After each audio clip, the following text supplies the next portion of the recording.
Good morning, brothers. Today we are going to speak about Homer. Okay, Homer.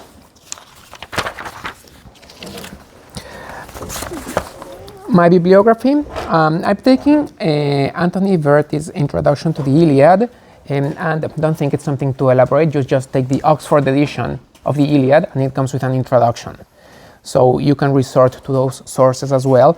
But there's also a very interesting book I read that is called Ancient Greek Literature by Maurice Cecil Bora. Then there's also the Introduction to the Iliad by Richmond Lattimore. And The Discovery of the Mind, in Spanish, is published as Las Fuentes del Pensamiento Europeo by Bruno Schnell. That's a great book. This Bruno Schnell had a disciple who was Said Shine, and he wrote The Moral Hero. And that's also one of the resources that I have taken for this lecture. And Said Shine had another disciple that you all know, Charles Mercier. Okay, so we are speaking about family authors. Then there's a very, very bulky volume written in Spanish, Historia de la Literatura Europea, by López Férez, and that was also a very important resource for this lecture. Victor Bernard, La Resurrección de Homero, Homer's Resurrection. I think that the original is in French, but I read it in Spanish. And anyway, of course, the Iliad and the Odyssey. Those are the sources. And although you don't have it in the anthology, I highly, highly recommend you. It's almost a mandatory requirement that you read the Iliad and the Odyssey. And I hope that this introduction I'm going to give you is going to not only shed some light on who Homer was, if he existed at all, but especially about the value, the universal value of the Iliad. Taking it from Oxford's Introduction to the Iliad, this poem confronts with unflinching clarity many issues that were rather forgotten altogether. The failure of leadership, the destructive power of beauty, the brutalizing impact of war, and above all, our ultimate fate of death. And these are not the only themes. There are many other themes like authority, courage, destiny, the gods, friendship, and so on. So you can find all this intertwined in the Iliad. So this is a deeply, deeply human poem. This is a profound reflection about the human person, and the impact it has had in our Western world is unquestionable. Maybe some of you will say that you like Dante, or that you like Virgil, or that you like Shakespeare better than Homer, and you are free to like whomever you want, but nonetheless, the foundational value of Homer is something that cannot be shaken, that cannot be moved. What happens in the Iliad? Well, first of all, let's try to frame some calendar and some dating regarding the Iliad. When was it written? Because it's important to realize that Homer is referring facts that happened around 300 years before him. Okay, so it's not like he was an eyewitness if he had sight at all, because it's purported that Homer was blind. Anyway, it's not like he was close to the events. It would be something parallel to Nathaniel Hawthorne writing a novel about the 1600s, The Scarlet Letter, but he wrote it in the 1800s. So what is the material, or what are the sources that he had to bring together this novel? What are the materials and what are the sources that Homer had to bring together this great epic, which is the Iliad? And then I'm going to speak also, if I have some time, about the Odyssey. So allegedly, the Trojan War took place around 1334 and 1150 BC. But Homer supposedly wrote his poems between the 10th and the 9th century BC. And there are enough archaeological artifacts that can attest to this period, both of what happened in the Trojan War and then what we find in the Homeric period.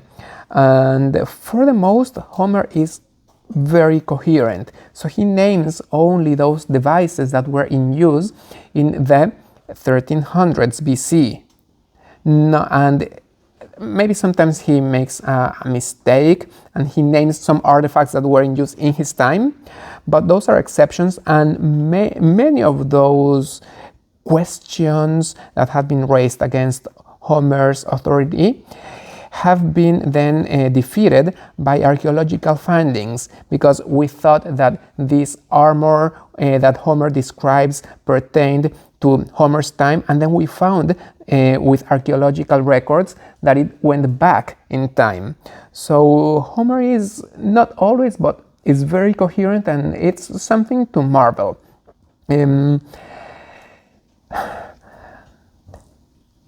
those times, they knew little about Egypt, they knew little about Phoenicia, they knew little about Thrace, about other regions.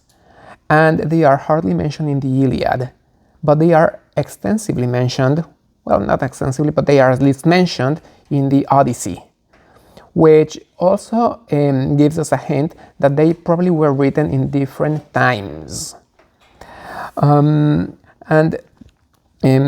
There are some anachronisms, there are some inconsistencies, but they are really, really minor, and I don't think they take anything away from the greatness of this great epic. After Homer supposedly composed this poem, because it was not written, it continued through an oral tradition. And none of the things I'm saying is final, because there are some scholars that have challenged this oral tradition theory, and they say that there was a written tradition even if we do not have any written records. But most scholars agree that between the 8th and the 6th century BC, the Homeric poems were transmitted through an oral tradition. And it is not completely disparaged. On the contrary, I think that there's enough evidence to ground that Homeric poems were transmitted by an oral tradition. Homer supposedly was blind, so what did he need a written text for? And furthermore, the two poets that we find in the Odyssey, one who lives with the Phaeacians and the other one who lives at Ithaca, both of them are blind as well, right? And they chant their poems that they have received, supposedly inspired by the muse, or that they have memorized. Then we find the first written record of the Iliad in the 5th century, and it was commissioned by Pisistratus, the tyrant of Athens in those times, 5th century BC. And again, some scholars suggest that the metric in the Iliad has no flaws. He always had a perfect metrical pattern. Some others say, no, we found plenty of inconsistencies. And they say that is because the spelling of the Attic dialect was not consistent with the Ionic or the Homeric dialect, in which the poem supposedly was composed. Between the 3rd and the 2nd century BC, the poem was divided, both of the poems were divided into 24 cantos, because before that we had just a single bulky part. It was then when it was divided in 24 cantos. Then during the 1st century AD, we find the edition that we have in our days. So it's not the copy of the copy of the copy, but the latest versions that we have go back to the 1st century AD.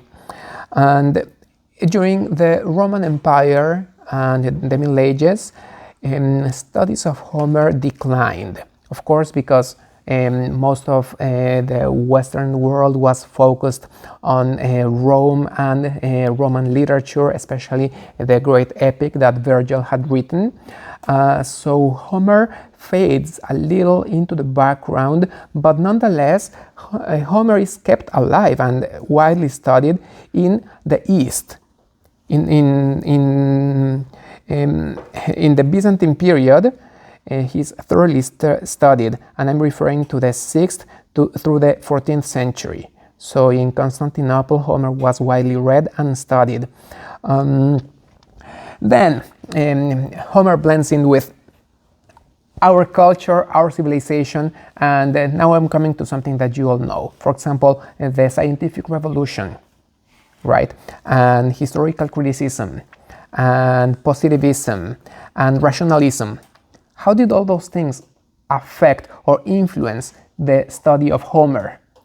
Well, let's try to see what were the scientific grounds, or what are the historic grounds, or how can we rationalize about the Iliad.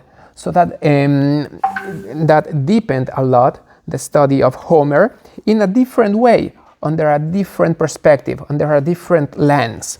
Then we have a very interesting period, which is the 1800s, which is the German period. Not that Homer was not studied elsewhere, but it was above all studied in Germany. And Prolegomena ad Homerum by Friedrich August Wolff, published in 1795, was like the starting point of this German scholarship that paid attention to Homer. In 1870, Joseph Schliemann, he was completely passionate about the Iliad.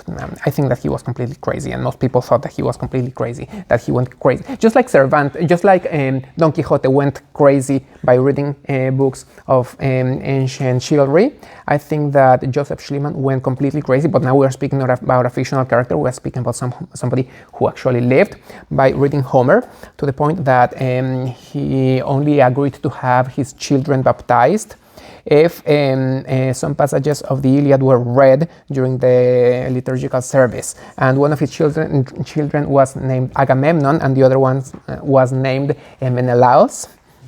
And eventually he decided that he was gonna go in a quest for ancient Troy, because until then it was regarded as mere myth or legend, but there was no archaeological record whatsoever of Troy or the cities that are described in the Iliad, meaning where Agamemnon lived, for example. Yes.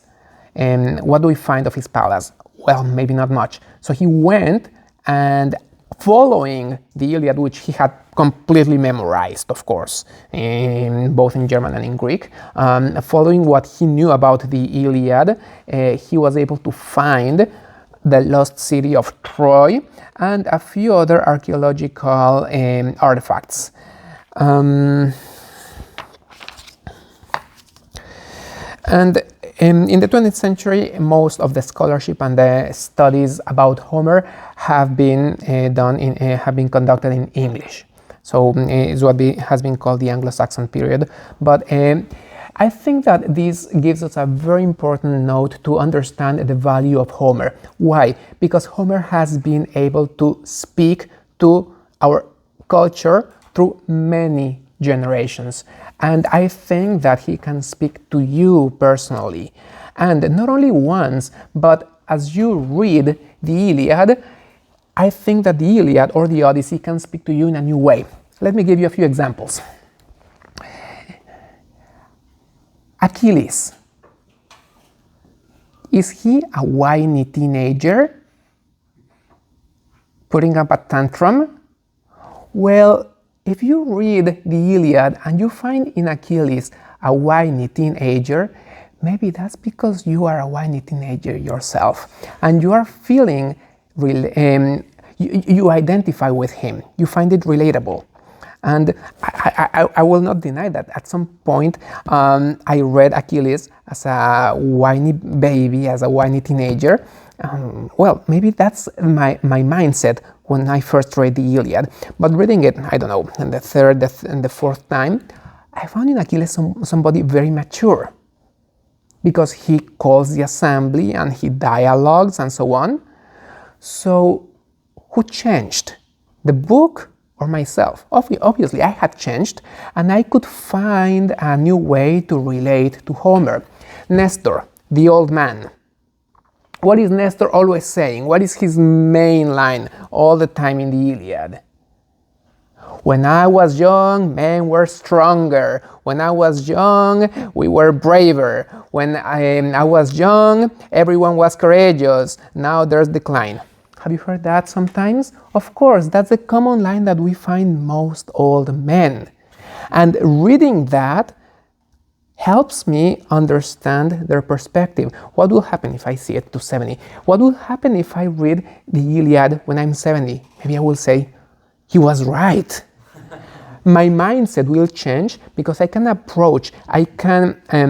come close to the Iliad from a different perspective, because I have lived different things, I have got to experience different things, and that has given me a new outlook on the way the Iliad can speak to me. What language was the Iliad and the Odyssey written in? Most likely, that language was never spoken. We have Ionic dialect, and we know that it was spoken, and we have plenty of literature in the Ionic dialect.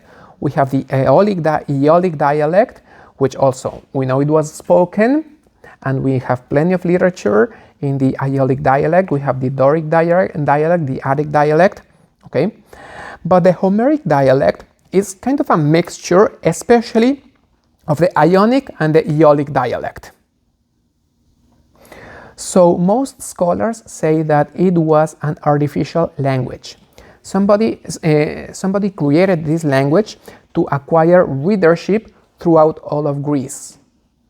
But it's likely that nobody ever spoke the Homeric dialect, although all those dialects could relate to it and understand it fairly well. In it we find definitely archaisms and we find novelties. So now we come to the question, who was Homer? Who was Homer? Allegedly, legend and tradition have considered Homer a blind beggar who earned his living by singing, originally from Smyrna and Chios. Okay, one of these two places. What maybe you are not so familiar with the geography of ancient Greece, but what is particular about Smyrna or Chios? By the way, Saint Polycarp was the bishop of Smyrna, okay, and the island of Chios. They are in the border between Aeolia and Ionia. So that would make a lot of sense for someone who was fluent both in the Aeolic and the Aeolic and the Ionic dialect. Or if it's a legend, it would make sense that the legend would bring Homer back to one of those original places to explain why the Homeric dialect has elements of those dialects. He supposedly lived sometime between 1040 BC, let's see, furthest back it can go, or 850 BC. He pleased his Greek listeners, but never addresses his listeners.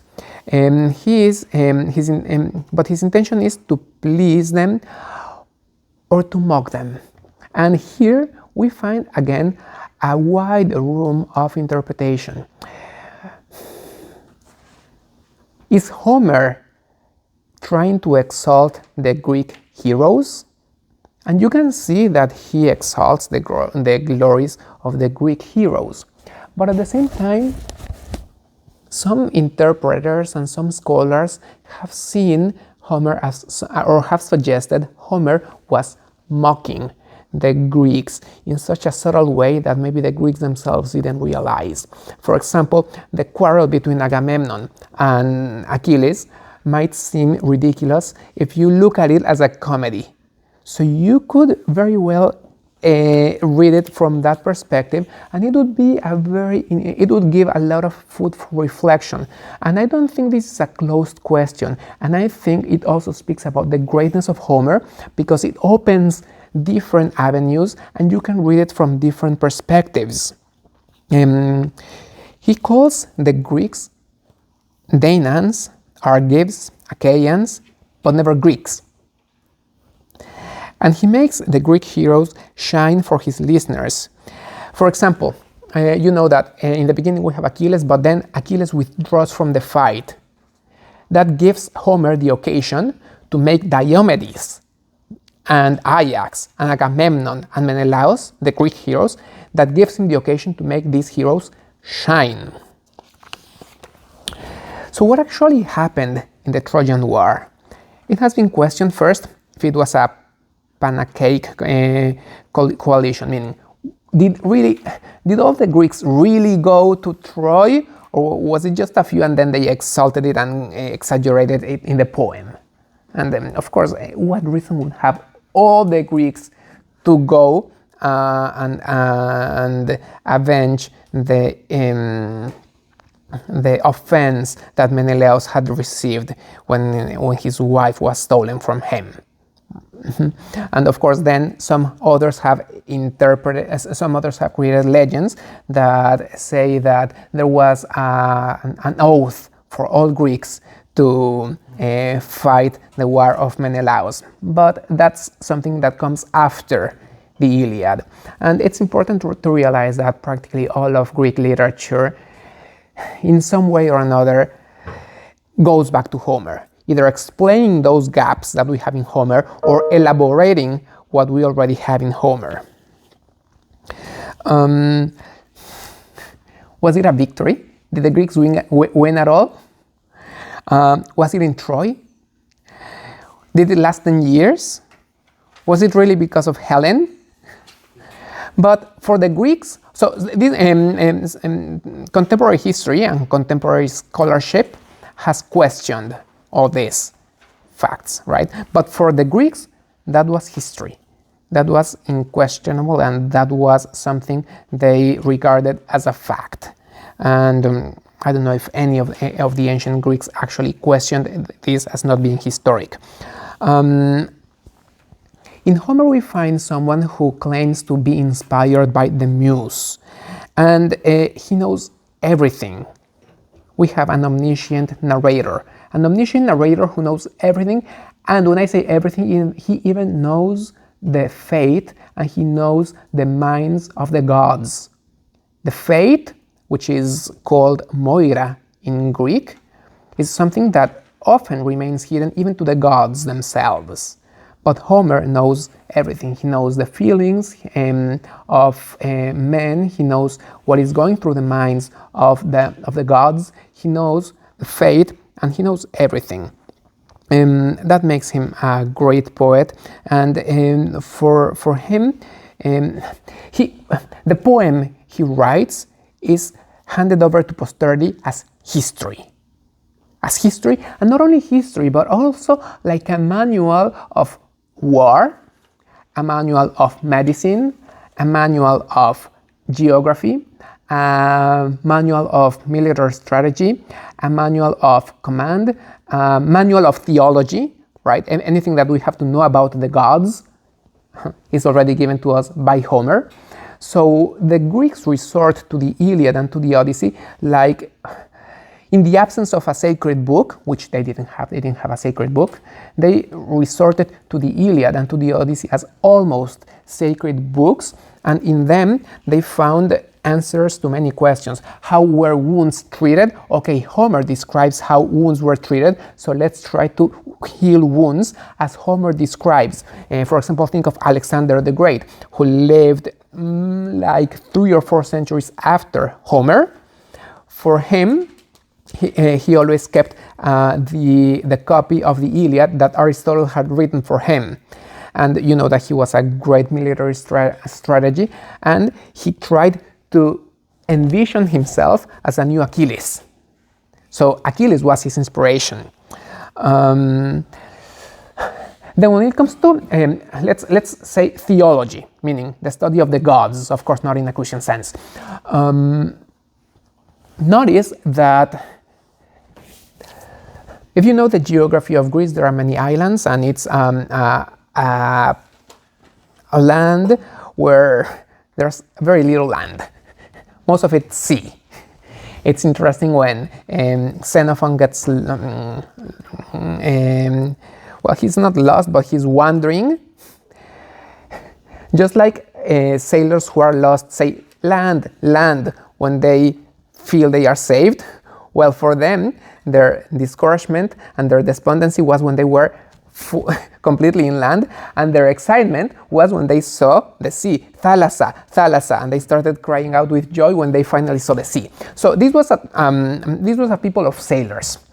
That gave a place to many different civilizations, many different peoples who, of course, shared their dialect, some cultural traits, but at the same time had many different gods and goddesses. Practically every island had its own god. And this could have given place to something very confusing and intricate and impossible to decipher. But what we find in Homer is already very structured. We know who the divinities are, we know what their role and their place is, we know, if not everything about their genealogy, at least there are some inklings to that lead us into further understanding and studying what their origins are. And for example, these Cypris and Cytherea and Aphrodite, probably initially they were different goddesses that then come together as one because they shared common traits, and we find all those goddesses as a single individual in the Odyssey and in the Iliad, right? Am I making this clear? Yes. And maybe it can be difficult for the modern reader to read the Iliad and the Odyssey from this perspective because sometimes they are called with different names. So if you don't know that Cypris is the same as Cytherea and is the same as Aphrodite, you might encounter some confusion at least in the beginning. But for Homer, it was clear that these 3 or 4 or as many came condensed into one. For example, maybe some of these highlands or some of these peoples worshipped not a human-like nor an anthropomorphic god, but an animal. How can Homer bring that along together with the gods that he describes in the Iliad and in the Odyssey? Well, mostly by the epithets. So she had eyes like a cow. Okay, so here he's bringing together the god and its animal. Or she had eyes like an owl. You can bring together the animal and the god. So in Homer we find the Greek pantheon very well structured and very well organized. How was the Iliad formed? Some say it's a mystery. Some others say it's a miracle. A scholar I referred to, and I borrowed that opinion for a long time, then I changed my mind, but he said the sun came out in the zenith, in its zenith. Do you understand this expression? What is the zenith? The zenith is the highest point, and usually the sun comes out from the east, right? But when he says the sun came out in its zenith, of course, it's not something that happens naturally, but what he means is the sun, meaning the sunrise, happened at its highest point. Because in most literatures, you will find that the beginners, struggle because they are beginning, and then we find the highest peaks of literature. I think that most of us and most scholars will agree that Shakespeare or Herman Melville are greater than Chaucer. But Chaucer was starting in the 1400s, whereas Shakespeare brings English literature to its summit, right? I think that most scholars will agree that Cervantes is greater than Garcilaso de la Vega. But again, in Garcilaso de la Vega, we find someone who's starting, whereas in Cervantes, we find a high peak. Instead, in Greek literature, we find that its highest point comes precisely at the beginning. And this is something unquestionable for the study of Greek literature, and no other author was as studied and read as Homer. And this was something unquestionable for the ancient Greeks. Nobody ever thought about rivaling with Homer. They knew that they were just borrowing pieces from Homer and expanding on those pieces of Homer.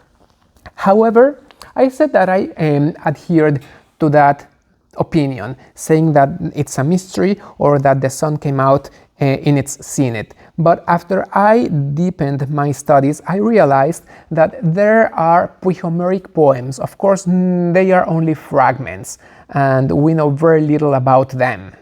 And actually, the Iliad and the Odyssey are two among dozens of ancient poems that have been lost to posterity.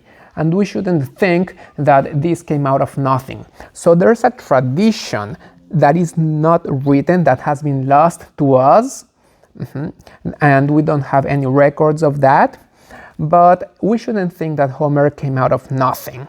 There was a tradition, and there was a very well formed and very well structured background behind Homer. And at this point, I think this is something unquestionable. There was something before Homer, even if we do not know what it is. So we shouldn't think that Homer came out of nothing.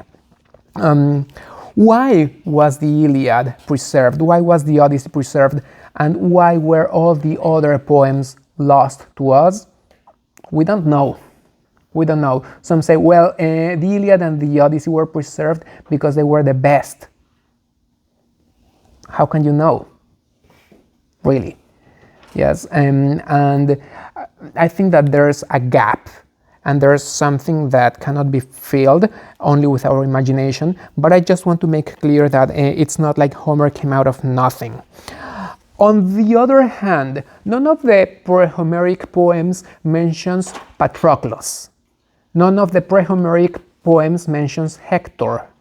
So it's likely these two characters were created by Homer, which gives Homer his originality, and at the same time frames the whole Iliad in a very interesting perspective, because look at this. What is the unity of the Iliad? Is there unity? Yes, no, yes, maybe. Because it doesn't tell us the Trojan War. It tells us only 51 days of the 9th year. It doesn't tell us the beginning of the war. It doesn't tell us the end of the war. And after the war, there are what is called in Greek the nostoi, the returns, of which we only have one left, which is the return of Odysseus. Right? But now look, I said that the Iliad does not cover the entirety of the Trojan War. However, in a metaphorical or symbolic way, it does. Okay?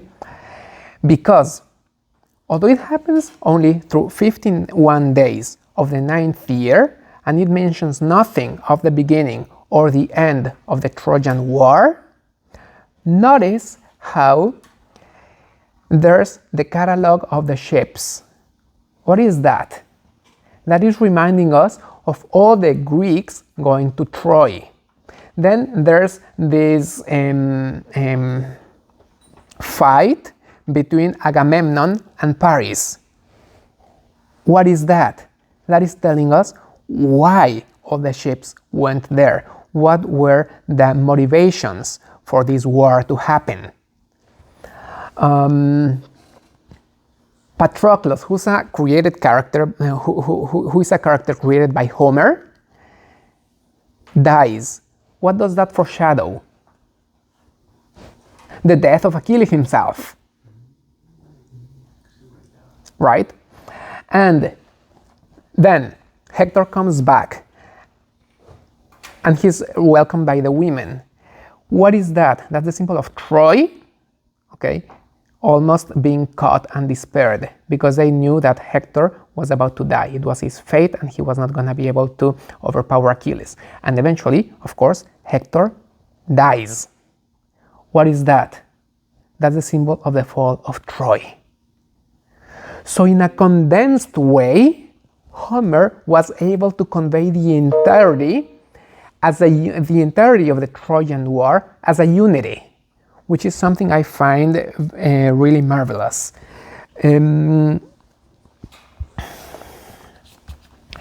Homer then presupposes that there are myths, that there are traditions, and actually there are at least 4 mythic cycles before Homer.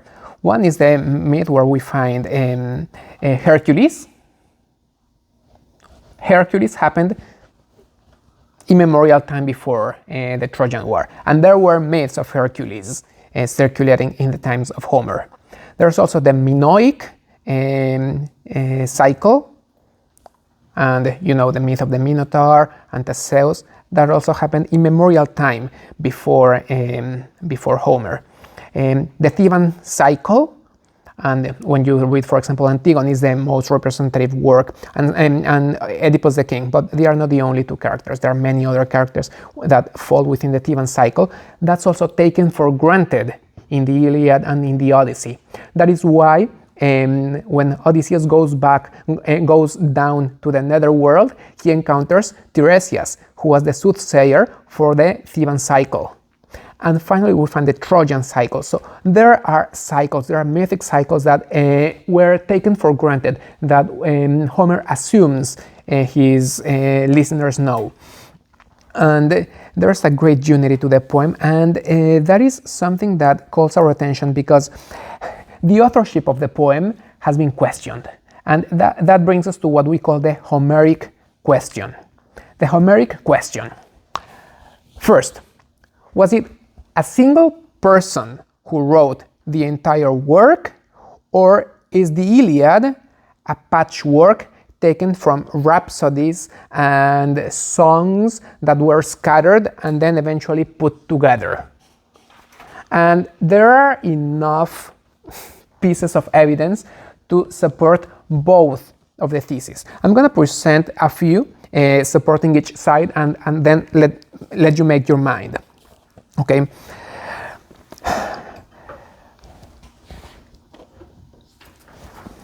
How could it be transmitted by oral tradition if it was composed several centuries before it was written? Okay, so that's a question that questions its unity.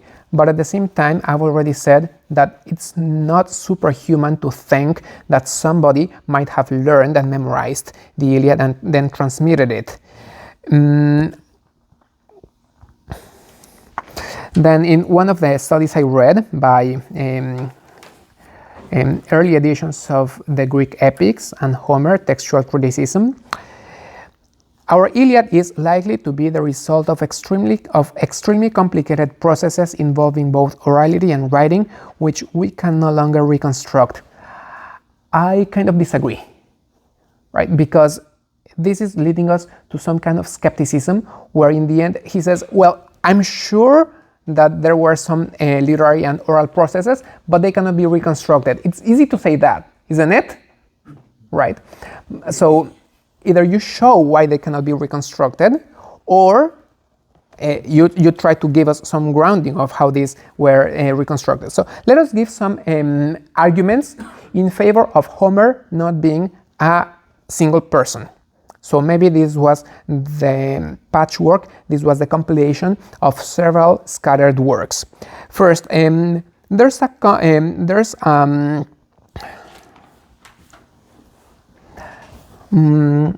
sorry, the discrepancies that we find in the Iliad.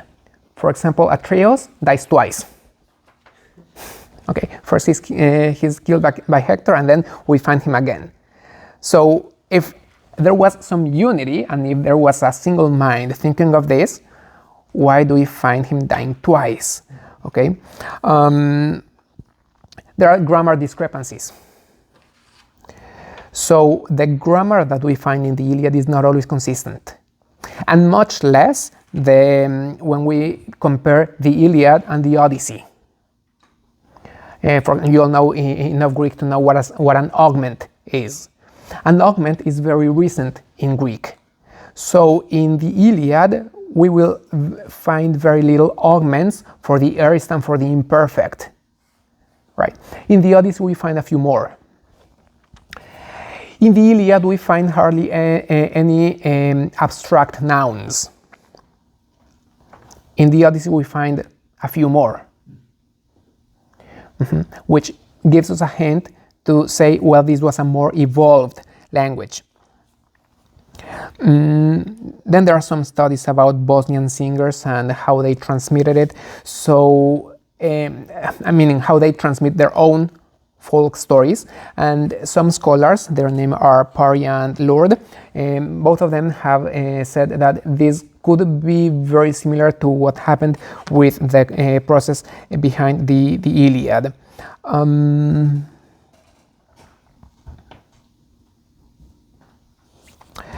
On the other hand, we also find a strong unity. All of the Iliad and all of the Odyssey is written with dactylic hexameters. And I have already mentioned that it is consistent in its metrical patterns. There's unity in one viewer, and that is something that I find impressive in the Iliad, because it's one single narrator that describes the whole epic from the same standpoint. So the Trojans are going to be always on the left side from his perspective. The Greeks are always going to be on the right side from his perspective. The sea is always going to be on the right side, and that is something that never shifts in the poem. So if this is the process of a patchwork and composition of various authors, how can there be so much unity?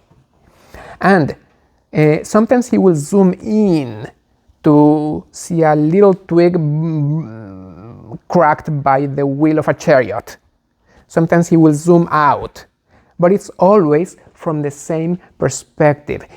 Of course, they didn't have helicopters or any flying devices in those times, but it's almost like someone is watching it from an aerial perspective, and then he zooms in and he zooms out. So there's great unity in that. The epithets. Homer uses the same epithets for Hector, for example. It's his trembling helmet, or the manslayer. And by the way, he's never called manslayer by the Trojans. He's always called manslayer by the Greeks. By the Trojans, he's called with Hector with his trembling helmet. So there's unity and consistency in the epithets. Then the opening lines, both of the Iliad and the Odyssey, encompass the whole work. I've already mentioned how in some way the Iliad covers the integrity of the Trojan War, so that gives us a lot of unity.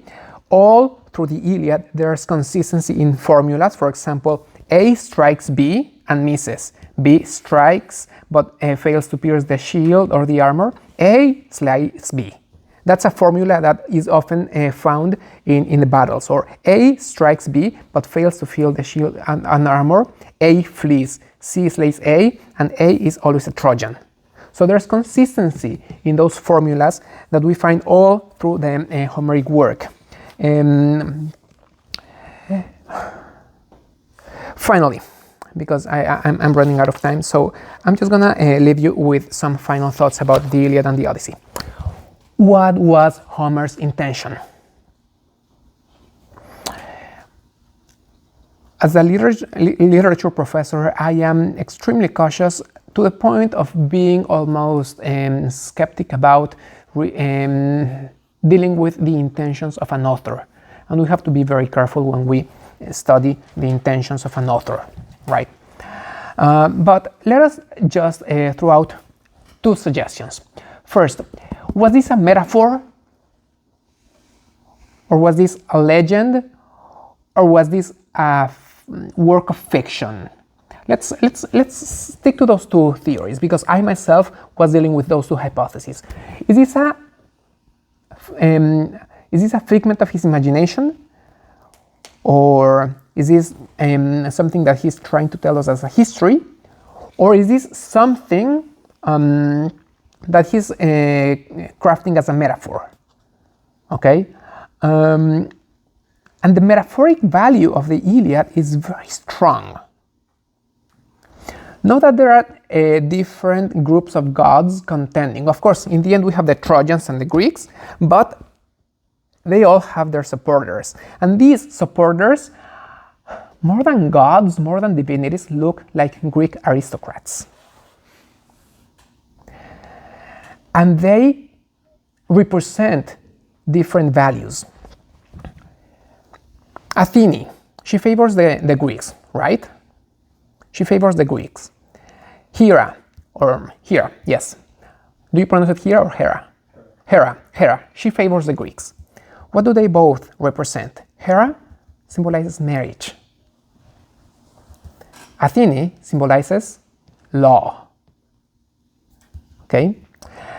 And they both had been dishonored by Aphrodite, who symbolizes love. And I'm speaking about a passionate love. What was the motivation for this war? The laws of marriage were violated by passionate love. So we find that the gods that are supporting each band represent something deep. Canto 5 of the Iliad, Aphrodite comes into battle. What happens to her?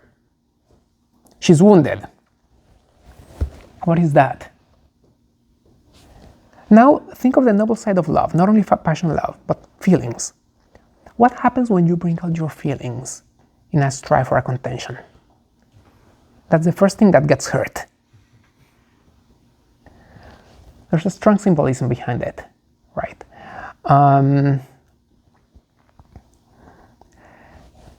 You find all these symbolisms, and after I continued studying, it looked like mentioning it as a metaphor was too advanced for the time. So it's not likely that Homer intended to give us a metaphoric or an allegory of love or something else, right? It's not likely, but I think that this has shaped us so profoundly as a Western civilization that now we relate to that, and it speaks to us not only about a myth or a legend, but it speaks to us about profound human themes. And I find this very impressive. Okay, brothers, we're running out of time. Are there any final questions? So the two hypotheses of his intention was metaphor or fiction. So what are the two hypotheses for his, and those two hypotheses are mine, right? As I approach Homer, and in a certain sense also as I approached Hesiod, and we will see Hesiod next week, okay? As I approached Hesiod and as I approached Homer, I wondered what his intentions were, and I tried to study what was how advanced was allegorical thought in those times, and how advanced was fiction in those times, and if it can give us any idea of what he intended to convey. Personally, I think that Homer didn't intend to convey a metaphor or an allegory. But at the same time, I think that his epic poem, his work of fiction, has influenced our world and our culture and our Western civilization and our way of thinking so deeply that now we can find many of these metaphors resonate in us. Okay. Okay, so it's time. Next class, we're going to speak about Hesiod, but please begin asking me about Hector and about Odysseus' dog. I want to make 2 final comments about those 2 things.